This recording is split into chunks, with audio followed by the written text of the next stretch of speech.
थी regarding the contemporary issue of communication, और उसमें हम देख रहे थे नॉन वर्बल कम्युनिकेशन की एक form, oculesics. Oculesics, once again to refresh the idea in your minds, oculesics का मतलब है कि किसी शख्स की आई की मूवमेंट को या उसके आई के स्टेशनरी होने को, साकित होने को अगर ऑब्जर्व किया जाए तो उसमें कोई ना कोई एक मीनिंग होता है, जो कि इंटरनली उसके अंदर जो भी एक कोई थॉट प्रोसेस चल रहा होता है या कोई प्लानिंग का प्रोसेस चल रहा होता है, तो वो उसकी आई बॉल्स से या उसकी आई की जो मूवमेंट आई बॉल्स की उनसे किसी ना किसी तरह से रिफ्लेक्ट होता रहता है। तो अब वैसे तो वो डिस्कशन कंप्लीट हो गई थी, लेकिन एक छोटा सा एलिमेंट जो चंद एक मिनट में हम उसको कंप्लीट कर लेंगे, वो मैं चाहूँगा कि आप ज़रूर उसको ऑब्जर्व करें। पिछले लेक्चर के एंड पे मैंने आपको कहा था कि ये मैंने नहीं बल्कि ये एक महावराती चीज़ है जो ऑलरेडी सब जानते हैं। कहते हैं जी आंखें सच बोलती हैं। इंसान का मुंह, उसकी जुबान शायद झूठ के लफ्ज बोल रहे हों, कोई ना कोई झूठी बात कह रहे हों या सच को छुपा रहे हों, तो ये एक नेचुरल चीज़ है, उसकी आंखें उसको नहीं छुपा पाती। बहुत ज़्यादा एक्सपर्टीज, बहुत ज़्यादा मेहनत की ज़रूरत होगी किसी शख्स को अपनी इंटरनल सिचुएशन को आंखों में रिफ्लेक्ट होने से रोकने पे। अदरवाइज नेचुरल है। जिस तरह से कहते हैं कि जी झूठ बोलते वक्त इंसान आंखें नहीं मिलाता, तो इसका वाकई मतलब होता है कि जब आपसे कोई आंखें मिला के बात नहीं कर रहा, तो या तो वो आपसे बात नहीं करना चाह रहा, या फिर वो कोई जो बात कर रहा है वो झूठी है, सच को छुपा रहा है और वो आपको उस तरह से फेस नहीं कर पा रहा। अब इसी तरह से कुछ कुछ एक स्टैंडर्ड से मूवमेंट्स हैं जो कि एक रिसर्च में, अमेरिकन किसी यूनिवर्सिटी की रिसर्च में ये चीज़ सामने आई थी। उन्होंने काफ़ी सारे सब्जेक्ट्स को इंटरव्यू किया या उन्हें ऑब्जर्व किया, तो उन्हें पता चला कि जी कुछ खास सिचुएशंस में आई बॉल्स की जो मूवमेंट है, दोनों आंखों के आई बॉल्स की मूवमेंट कोलेक्टिवली सिंक्रोनाइज तरीके से वो कुछ ना कुछ एक मीनिंग सिग्निफाई करती है। तो जल्दी जल्दी उनको हम व्यू करते हैं ताकि जल्दी ये वीडियो खत्म हो और आप इसको जल्दी समझ सकें। लाइक फॉर एग्जांपल, अगर किसी इंसान की आईज, आईज का मतलब उसके जो आई बॉल्स हैं, आईज जिस चीज के अंदर जिसम में या ये खोपड़ी के अंदर लगी होती है उसे कहा जाता है आई सॉकेट। तो आई सॉकेट के अंदर ये आई बॉल्स की जो मूवमेंट है, ये इनकी कोई ना कोई डायरेक्शंस होती हैं। कभी ये हॉरिजॉन्टल हैं, कभी ये ऊपर की तरफ जा रही हैं, या ऊपर से फिर वापस नीचे की तरफ आ रही हैं। तो उस लिहाज से इनमें कोई ना कोई मीनिंग होता है, अनलेस के ये वॉलेंटरी ना हो। वॉलेंटरी आप आंखों को जितना मर्जी घुमा लें, लेकिन इनवॉलेंटरी जो मूवमेंट है वो रियल मीनिंग रखती है, वो आपके इनर फीलिंग्स जो होती हैं। अब वो आमतौर पे किस स्टेट ऑफ माइंड में होती हैं? फॉर एग्जाम्पल, जो सबसे पहले है, आईज गो टॉप लेफ्ट, यानी आपकी आंखें आपकी आई सॉकेट्स में ऊपर की तरफ लेफ्ट वाले हिस्से में मूव करती हैं, उस तरफ जा रही हैं। तो अगर आप मुझे देख सकते हो तो आईज की आप खुद भी प्रैक्टिस करके, लेकिन ये इस वक्त तो वॉलेंट्री है, लेकिन नॉर्मली ये मूवमेंट उस वक्त स्टडी की जानी है जब इनवॉलेंट्री मूवमेंट हो रही हो, किसी को पता ना हो कि आप उसकी आंखों को इस तरह से ऑब्जर्व कर रहे हैं।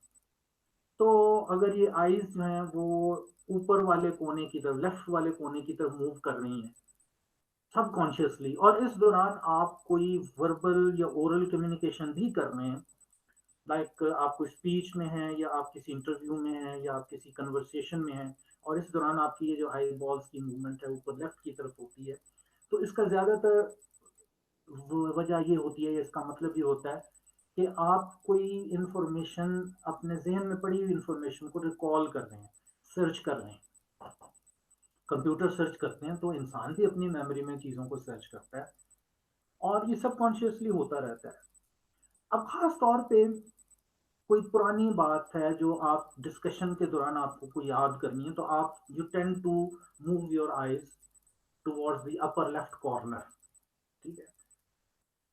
फॉर एग्जाम्पल, जिस तरह की एग्जाम्पल यहाँ पे लिखी हुई है, ये ऐसा उस वक्त हो सकता है कि जब आप अपने किसी पुराने दौर के, पिछले किसी कम उम्र के दौर की कोई बात, फॉर एग्जाम्पल चाइल्डहुड की बात आपको कोई याद आ रही है या आप उसे याद करने की कोशिश कर रहे हैं, like your school days, your first day in the school, your first friend in the school, your first achievement in the school, position आपने ली खेल के मैदान में या पढ़ाई के मैदान में, या कोई भी इवेंट जो आपके चाइल्डहुड में, स्कूल के दौर में कोई अकर हुआ, कोई इंसिडेंस हुआ, तो आप उसे, क्योंकि बहुत वक्त गुजर चुका होगा, तो आपको वो याद करने में थोड़ा सा, अगर कल की बात हो तो फिर तो आपको फौरन याद आ जाए, लेकिन ये मेमोरी के किसी ऐसे हिस्से में पड़ा है, इतना पुराना वाकया मेमोरी के किसी ऐसे हिस्से में पड़ा है कि जिसको लिटरली फिजिकली ऊपर की चीजें हटा हटा के तलाश करने वाली बात हो रही है। तो कैसे पता चलता है ये बंदे की जो मूवमेंट है आई की, वो टॉप लेफ्ट कॉर्नर की तरफ जो है वो आई बॉल्स की मूवमेंट होती है। फॉर एग्जाम्पल अगर मैं आपसे एक सवाल पूछूं कि जी आपको याद है कि आप स्कूल में चौथी क्लास में थे, तो आपको किस टीचर ने मैथ पढ़ाई थी, कोई सर या कोई मिस? अब मैं भी, अब मैं अपनी बात अगर करूं तो मुझे किसी हद तक भूल चुका है कि जी मुझे चौथी क्लास में किन टीचर ने मैथ पढ़ाई थी। कईयों को याद भी होता होगा, कईयों को नहीं याद होता।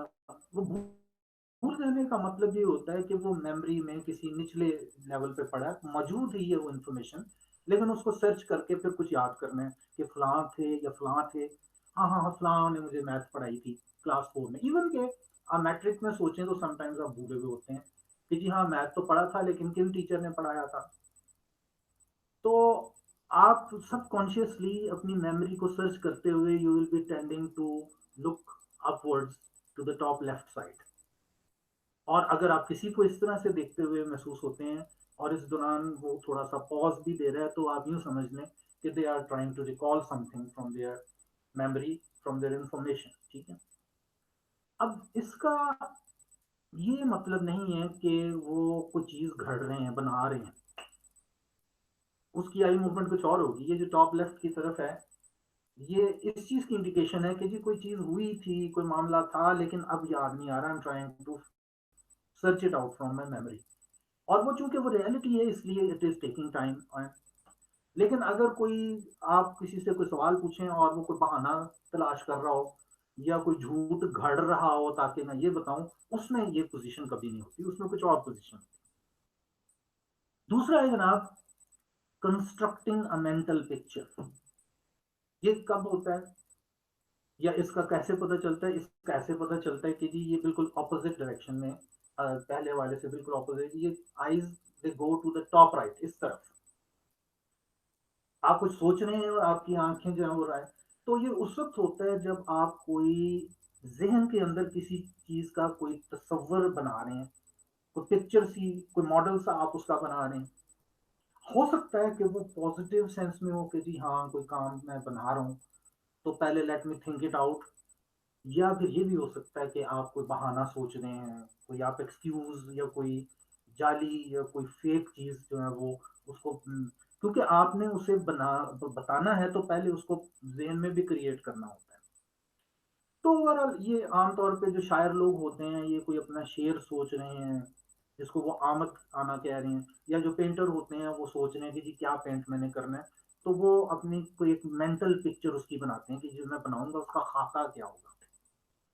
फॉर एग्जाम्पल,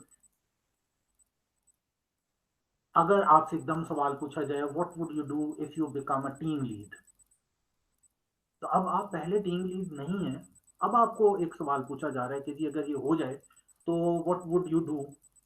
तो अब ये कोई ऐसी चीज नहीं है जो आपकी मेमोरी में पड़ी हो, ये अब एक ऐसी चीज है जो आपने मेमोरी में एक प्लान या कोई एक कोई लिस्ट सी आपने बनानी है। जी मुझसे पूछा जा रहा है कि जी अगर आपको टीम लीड बनाए तो आप क्या करेंगे, तो आप कुछ चीजें इकट्ठी करेंगे कि जी मेरे ये प्लान्स हैं, पहला स्टेप मेरा ये होगा।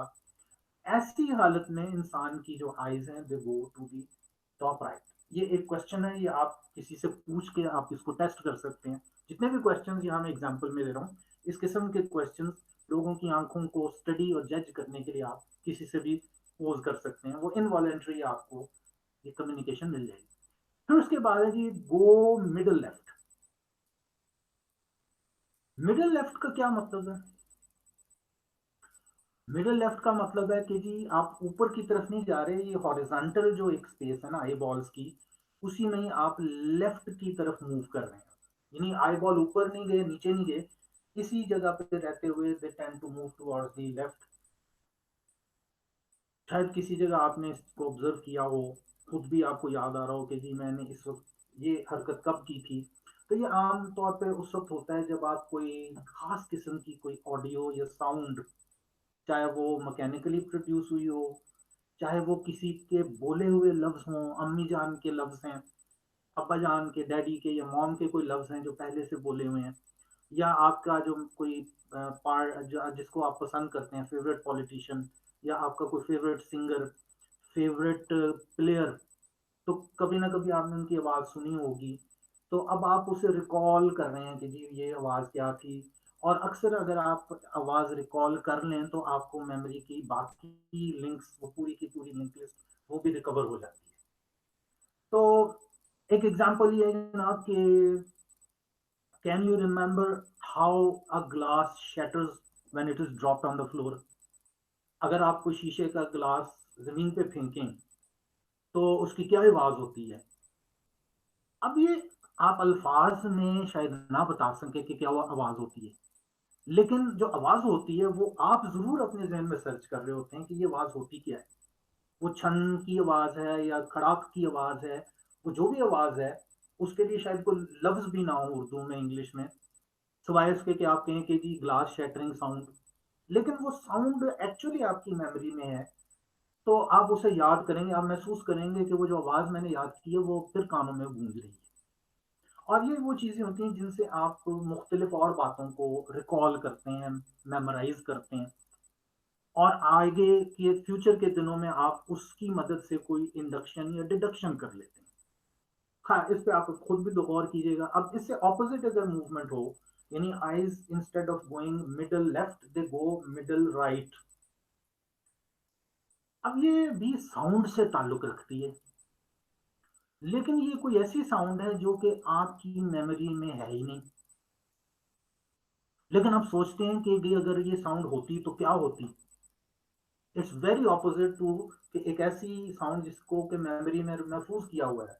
आपके किसी प्यारे की कोई आवाज़, कोई शीशा टूटने की आवाज़, जैसा मैंने कहा था, या आप क्रिकेट खेलते हैं तो क्रिकेट बैट के साथ जब बॉल लगती है शॉट मारने के लिए, तो वो जो एक आवाज़ होती है वो आपकी मेमोरी में है।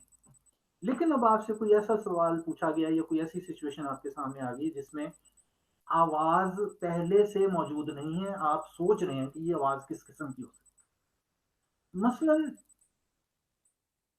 आपसे पूछा जाता है कि जी आपके ख्याल में आपका जो नया बॉस है वो कैसी आवाज़ होगी उसकी? ये बड़ा ना एक पेक्यूलियर सा, बड़ा हट के थोड़ा सा एक सवाल है, लेकिन एक एग्जांपल के तौर पे आपके ख्याल में आपका जो नया बॉस आने वाला है जिसको आपने पहले कभी नहीं देखा, आपके ख्याल में उसकी आवाज़ कैसी होगी? What would be the voice of the new boss? अब आई डोंट नो, मेमोरी में और कई बातें पड़ी हैं नए बॉस के मुतालिक, लेकिन उसकी आवाज़ कहीं नहीं पड़ी क्योंकि आपने पहले कभी नहीं सुनी। तो अब आप अपनी आईज की जो मूवमेंट है वो इस तरफ, राइट की तरफ जाके आप उसकी एक तरह की सिमुलेशन कर रहे हैं।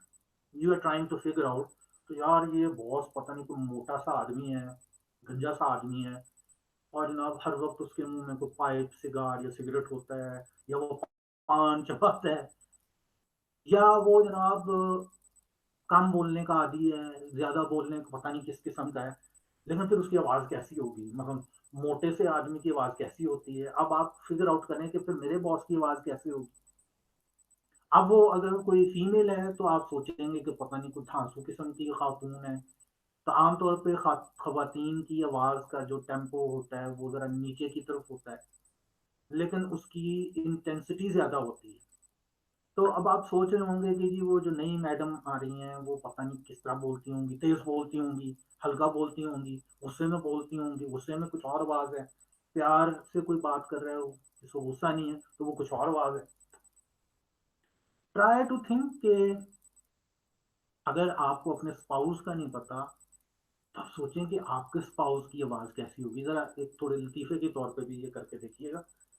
उसके बाद है जी, ये डाउन की तरफ जो आई बॉल्स की मूवमेंट होती है उनमें से पहली जो मूवमेंट है वो है डाउन टुवर्ड्स द राइट। ये मैं चाहूंगा कि आप भी इसको जरा सोचें। ये होता है एक्सेसिंग एन इमोशन। आप सोच रहे होते हैं कि जनाब आपका इमोशन क्या होगा फ्यूचर में, फॉर एग्जाम्पल, आपका बहुत ही कोई करीबी दोस्त है, आप सोच रहे हैं कि पता नहीं इस वक्त वो किस हाल में होगा, वो किसी गैर मुल्क में गया हुआ है, या वो बेचारा कहीं दूर है, चंद दिनों से आपकी इसकी मुलाकात नहीं हुई, वायरस फैला हुआ है, मसला है। आप सोचेंगे यार पता नहीं वो बेचारा किस हाल में होगा। तो अब आप एक इमोशन है जो पहले नहीं हुआ लेकिन डेवलप हो रहा है, उसको आप बता तो किसी को नहीं सकते, लेकिन आपकी आंखें कुछ ना कुछ वो रिप्रेजेंट कर रही होंगी। They will be going down towards the right, इस तरफ, इस डायरेक्शन में। इससे ऑपोजिट क्या है जी, going down to the left. ये इमोशन उस वक्त है जब आप अपने आप से बातें कर रहे हैं, टॉकिंग टू योरसेल्फ, यानी आप अपने आप से कोई सवाल पूछ रहे हैं और खुद ही उसका कोई जवाब तलाश कर रहे हैं। It happens. अब ये वो सवाल नहीं है जो आप मुंह से बोल रहे हैं कि अब क्या होगा भाई। कई लोग इस तरह से अपने आप को ही मुखातिब कर रहे होते हैं। ये उससे बिल्कुल मुख्तलिफ है। ये साइलेंस के साथ आपका जहन आपके ही जहन से सवाल पूछ रहा है अबाउट समथिंग करंटली और about something in the future that is going to. क्योंकि जो चीजें पहले हो चुकी हैं ना, उनके मुतालिक तो प्लानिंग नहीं करनी होती, वो तो हो चुकी हैं। ये है कि करंटली जो होना है या आइंदा जो होना है उसके मुतालिक आप कुछ सोच रहे होते हैं। तो फॉर एग्जाम्पल, आप ये ट्राई करके देखें, किसी भी हालात में आप अपने आप से, हाँ भाई हम चंगे रहे हो, ये लोग अपने आप को सवाल पूछ, दूसरों को भी पूछते हैं, अपने आप को भी पूछ लेते हैं। तो how do you feel now, आपको कोई अचीवमेंट हुई है या आपके साथ कोई नुकसान हुआ है आपका, तो आप अपने आप से ये पूछ रहे हैं। अब वो जो दूसरा शख्स है वो सुन नहीं रहा, वो तो आंखों को देख रहा है, वो ये जज कर रहा है कि जी इसकी आंखें लेफ्ट की तरफ, नीचे की तरफ मूव कर रही हैं। तो इट मीन्स कि ये आप अपने आप को ही अब कंसल्ट कर रहे हैं, अपने आप से ही कोई क्वेश्चन पूछ रहा है, क्यों भाई तुमने तो ये सोचा था, अब ये हो गया, क्या करोगे। अब ये चीजें हैं जो हो सकता है राइट वे आपको इनकी कोई एग्जाम्पल समझ ना आए, लेकिन ये आपकी फ्यूचर की लाइफ में आप अपने मद्दे मुकाबिल को, आपके सामने कोई बैठा है इंटरव्यू लेने वाला या इंटरव्यू देने वाला, या आपका कोई कोलीग है, और इवन कि आप इसको फैमिली लेवल पे या अपने फ्रेंड्स के लेवल पे भी खुद इसको थोड़ा सा एक्सरसाइज कर सकते हैं। ये कोई ऐसी चीज़ नहीं है कि जो आपको फौरन एकदम रिजल्ट्स देने शुरू कर दे। ये एक छोटा सा नॉलेज है जिसको एक मेथड है समझने, एक टेक्नोलॉजी है समझने, जिसको आप अप्लाई कर सकते हैं अपने ऊपर, दूसरों के ऊपर। और हो सकता है फौरी तौर पे आपको इसके रिजल्ट्स ना मिलें, या ये जो यहाँ लिखा हुआ है उसको वेरीफाई ना हो, लेकिन वक्त के साथ साथ जब आप इसे एक्सरसाइज में लाते हैं, आप इसका रियाज करते हैं, प्रैक्टिस करते हैं, तो ये आपको कोई ना कोई रिजल्ट्स देना शुरू हो जाता है। ठीक है। अब इसकी वो एक डायग्राम भी है, वो आप ज़रा खुद उसको मैच करके देखिएगा। अब कोशिश मेरी ये थी कि ये वीडियो जल्दी कंप्लीट हो जाए, लेकिन वट एवर द केस, ये आपके जो मेन लेक्चर चल रहा था उसका एक गिफ्ट सा एक पैकेज है जो आपके लिए मैंने रखा था। होपफुली आपको ये समझ में आया है। तो नेक्स्ट वीडियो लेक्चर तक के लिए मुझे इजाज़त दें, फिर इंशाल्लाह मंडे से ऑनवर्ड जो है कुछ नए वीडियो लेक्चर्स होंगे, और इस दौरान आप इनको चला के देखें, इसके अलावा जो वीडियोस हैं उनको चलाएं, और अपने जहन को इन तक महदूद ना करें। आप, मैंने जो कही हैं वो बातें हो सकता है फौरी तौर पे सच्ची लगें आपको, हो सकता है फौरी तौर पे आपको अच्छी ना लगें, लेकिन आप इनको जब तक खुद रिसर्च नहीं करेंगे तब तक आप इनको, इनमें बिलीव नहीं आपका आना शुरू होगा। It's all a matter of practice. It's all a matter of experience. So hopefully, inshallah, you enjoyed the video, the lecture as well. So next time, mulaqat hogi. For the time being, it's bye bye once again. Take care of yourself and your family and friends. Allah Hafiz.